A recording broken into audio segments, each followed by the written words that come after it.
Hey everybody, how's it going? I'm doing pretty good. Today was a good day. Both kids had school, and so I took my time to, record some videos, do some cleaning, get some adulting done, and then go and hang out with my cousin Tommy, or Tom Charming, and he's a tattoo artist, so Tom Charming Tattoo. He touched up my Bruno here, and then also added some truffle-a-trees from Dr. Seuss and the Lorax to my legs. So once those are colored in and stuff, I will show you all those. I've also got some art from the giving tree that he did.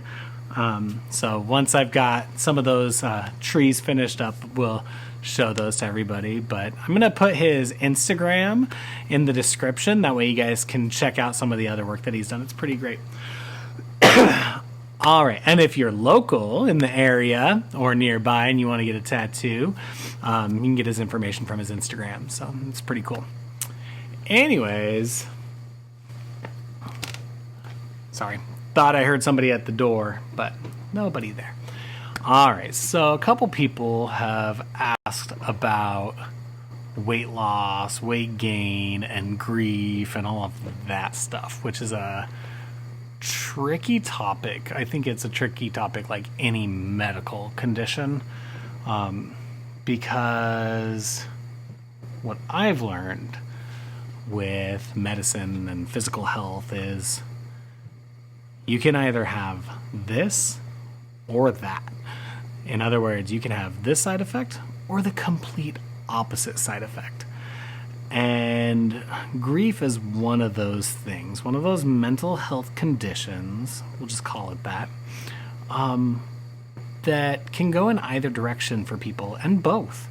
So, for example, there's been times where I've lost a lot of weight faster through this grieving process, and there's also times where I've gained a lot of weight faster.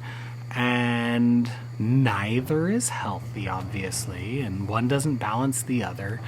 They both have negative effects on our body and on our minds. And so it's really, I think, important to look at our own individual grief and figure out what the different side effects are within our grief. And then how that's impacting our bodies in different ways. So before I talk any further, first of all, I'm not a doctor. I'm not a healthcare professional. I am not a psychologist or a counselor or anything in the medical field. My job is a programmer/analyst, okay? So this is just really based on my experience and what I'm going through. So also, if you appreciate these videos, just enjoy being part of the conversation, or they're helping you or want to be part of this community, make sure you like, subscribe, and hit that notification bell, and leave comments, because not only I read them, but the rest of the community reads them and offers support, even if it's just in the way of a hug emoji, which is one of my favorites. So like, subscribe, hit that notification bell, and as part of the community, we are all trying to support each other in every way we can. Let's get into this, though. Let's talk about weight specifically and grief. So, as I mentioned, it can go either way, and it could just be baseline. And for me, I've had baseline, I've had weight loss and weight gain, all in the post-death grieving, as well as a lot of weight loss pre-Sarah's death, anticipatory grieving. So, but kind of like what caused that for me and for you as you're thinking, what are some of the causes of your body and physical changes? Like, what are the underlying things that caused it that we can work on? And how do we work on those things when we're going through such a difficult process of grieving? Man, it's a lot to unpack.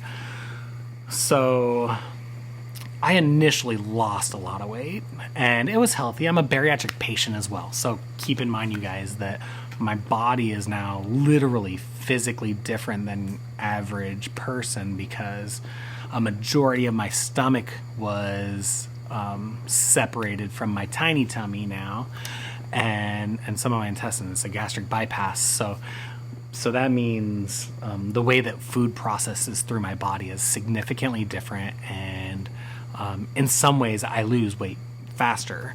And it's also, I have some physical symptoms of eating too much that make it harder to eat much. So I want to make sure that that is part of this for me, and that you guys understand that when I'm losing weight, 99% of the time it's healthy weight loss, and I'm still eating and consuming what I need to. One of the first big things that I do on a regular basis because of my bariatric surgery is I have specific bariatric vitamins that I take that help to regulate my body and make sure I'm getting all the vitamins and minerals I need that I can't get because I can't consume as much food. I'm a year and a half away from my surgery, so I am starting to be able to eat more and different types of foods, but there are still some negative side effects when I eat bread, rice, noodles, candy, sugar. And so I've also gotten into a practice of a much healthier diet than I had prior to surgery. All right, grief. Sidetracks, because it's important. It's an important difference, and it's important to understand that my weight loss has other things that are coming along with it. All right, let's talk about the weight loss first, and then we'll talk about the weight gain and why I'm experiencing these two different things, because grief has impacted me in a lot of different ways. Prior to Sarah dying, especially those last 2 weeks to a month, and then the month to 2 months after her death, I was in survival mode. I was trying to find things to do. I was trying to stay busy. I was trying to make sure the kids were taken care of. Even with family around, I still had to, in my mind, organize the world and control everything I could, because we were in a situation that was out of our control completely. And so I was trying to find ways to stay busy.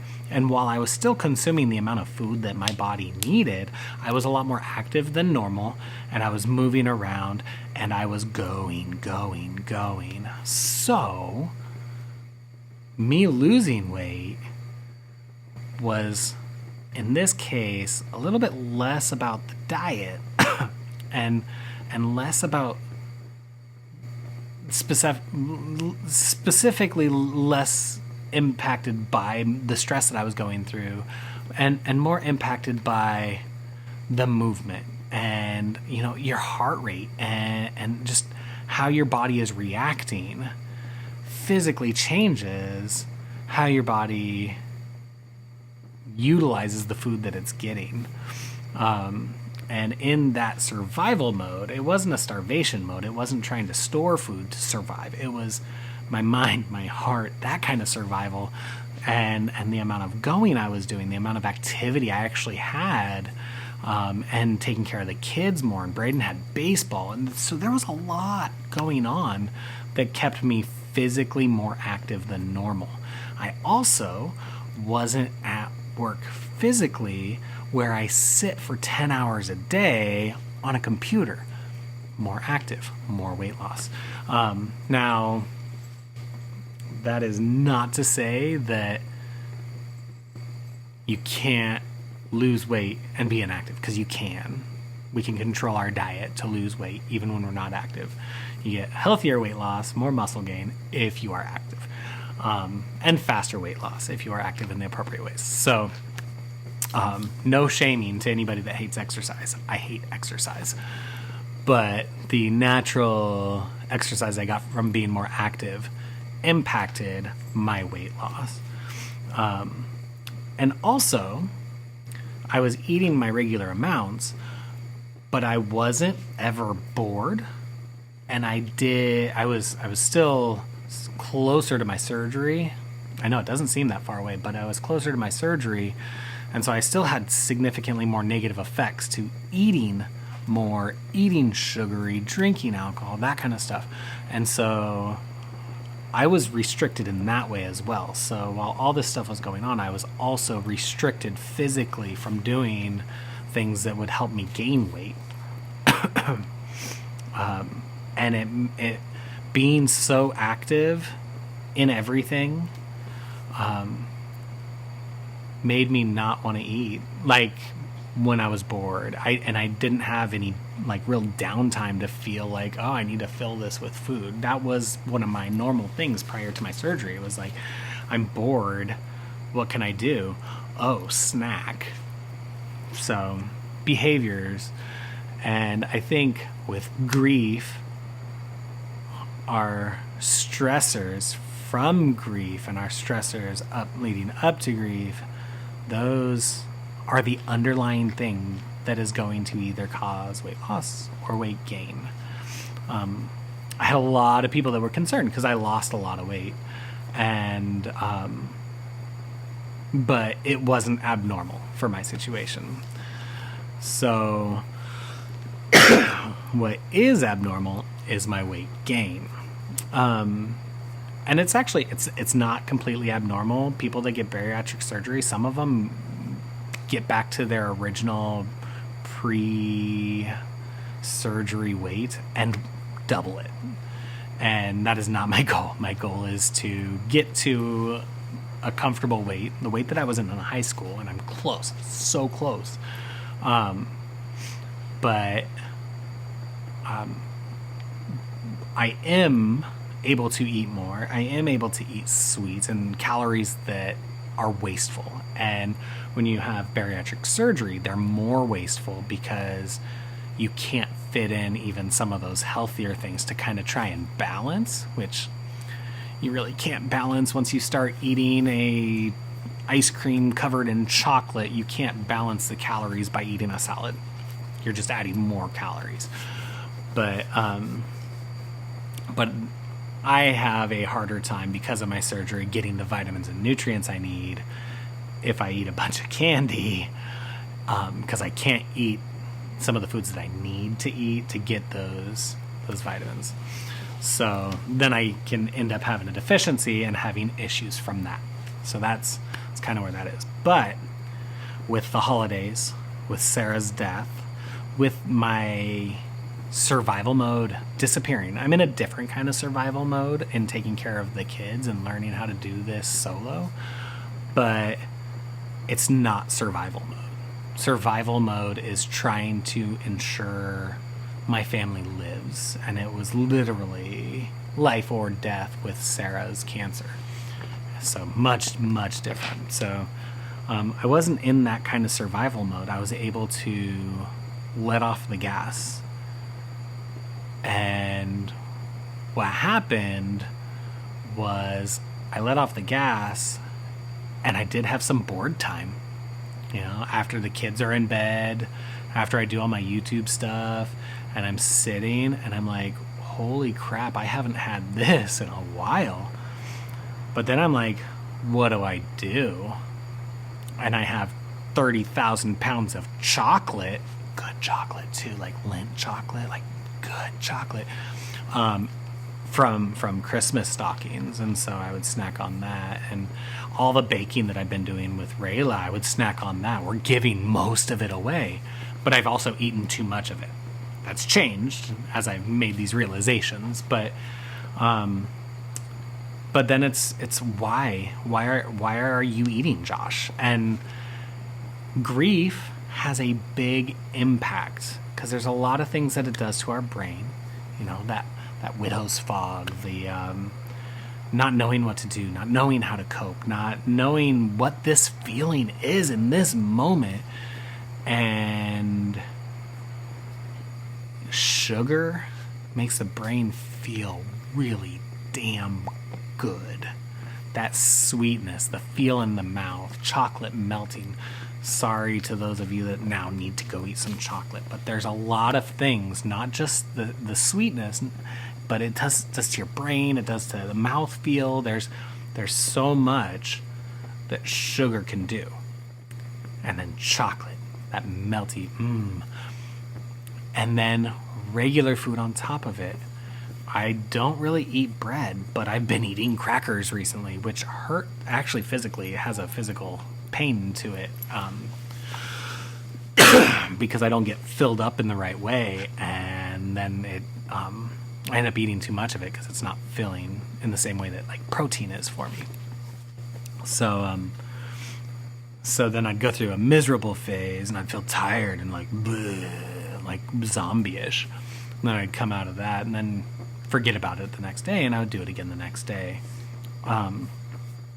So grief isn't necessarily the direct cause of weight gain or weight loss, but it impacts us in such a big way that we then lean into or run out of time to eat, you know?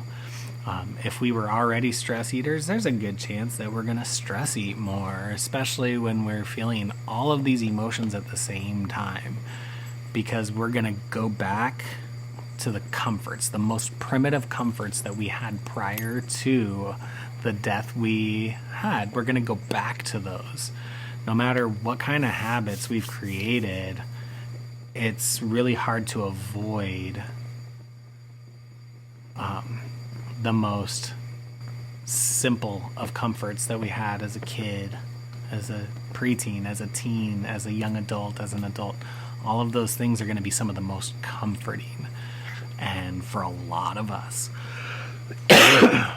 food, healthy food, not healthy food, it doesn't matter if we're having too much of it, and finding too much time for it. So I found my physical and weight journey to be very different since Sarah died. And some of that is how far away from surgery I am now, and things becoming more real, like the habits that I learned post-surgery and pre-surgery, like the new good habits I've learned, I'm having to implement on my own more and more without having adverse physical effects from food. So I'm having to learn to deal with that. And then with the grief on top of it, and the things that happen to our brain being just scattered all over the place, and sad and happy and angry and frustrated, and just all the feels that come with it, it's hard. It's really hard. And so I know for months there, we would go to McDonald's, like whatever was easy. And I had to make a very concerted effort to go out and buy groceries, to come home and cook, and then make it fun with Rayla, to make it fun and enjoyable for me. And when I'm cooking, I eat in much more of a small portions. You know, I can make the kids' plates and then take a little bit off of their plate, and that's my plate, and that's enough. That's literally enough. And since we've gotten back to cooking, I'm starting to lose weight in a positive way. But then Christmas comes along, and I cook all of the foods that are and I've got to eat them all too, right? I mean, but so it's a matter of, for me, being very aware of how I'm feeling. And I feel like I'm pretty dang aware, which is one of the reasons I come on here and share with everybody. But also being able to make that really hard decision in a very emotional moment to not eat another piece of candy, or not drink some soda or juice even, you know, to get a glass of water. So it's back to our normal basics of weight loss, and that is, you know, I wouldn't say self-control, because that's not a fair term, because food is addictive. It's the most addictive thing we have, sugar being the top, food in general though. So it's about overcoming an addiction when you're trying to lose weight. And if you look at anybody else that's trying to overcome an addiction, an illegal addiction even, that they're like forced to overcome, when you get slammed with a huge trauma, I'm not going to give a percentage because I'm going to make it up, but a huge number of people, all the people I know that were addicts during a large trauma, fell off the wagon and back into their addiction as soon as they had a reason to, an excuse to, or just something that they couldn't handle, right? And that's the same with food, and a lot of us that are overweight, it's some form of addiction, because our minds become mentally dependent on that as a coping mechanism.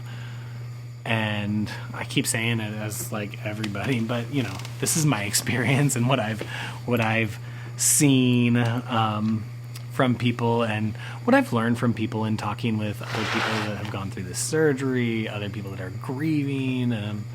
I don't know that I've really talked much with anybody that's gone through the surgery recently and had a death, a spousal death. So it is a unique place to be, but I think the moral of this story, of this discussion, is that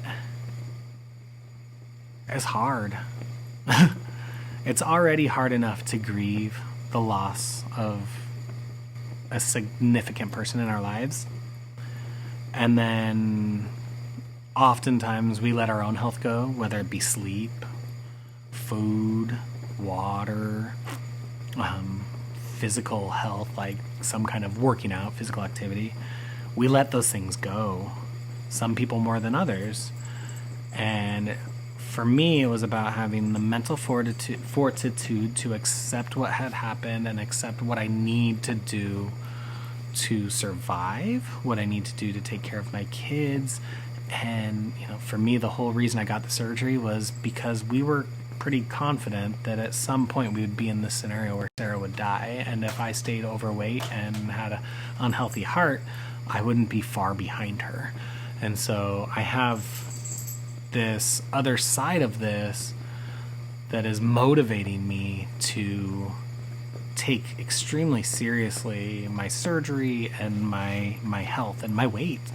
So, but we've got to find the mental capacity and push through that grief to find the will to do better for ourselves, which is really, really hard. It's hard enough in America, especially, I think, because our culture around obesity is negative, and yet everybody's supposed to fix it. But at the same time, convenience is often shoved in our face, and most people in America at this point are obese, and so I don't understand why our culture is the way it is with obesity and whatnot when we create it. But there's help out there. There are resources out there, and I took advantage of those without any shame. So it's okay to take advantage of the resources that are out there and admit that we're obese. It's okay to admit that we're fat. It's okay to admit that it's leading to other health issues, and it's okay to find solutions to become a better version of yourself. Losing weight was the best decision I ever made, and that surgery is what made it happen. And it was the best thing. It made it possible for me to be as healthy as I am now with my kids. Can't even imagine trying to do what I'm doing with 100 more pounds on me, and the ability to gain another 50 to 100 pounds. It would have been so difficult. I know it would have been miserable, more so than it already is. So, whew, holy cow, 24 minutes. All right, this is a long video. Sorry, guys. I'm not sorry. I'm not sorry. And I'm going to get yelled at to anybody that watches this far. Don't apologize. Love you all. Have a wonderful day, morning, night, wherever you are. Remember, be kind, make good choices, and I can't wait to hear your guys' comments on this topic. So, bye.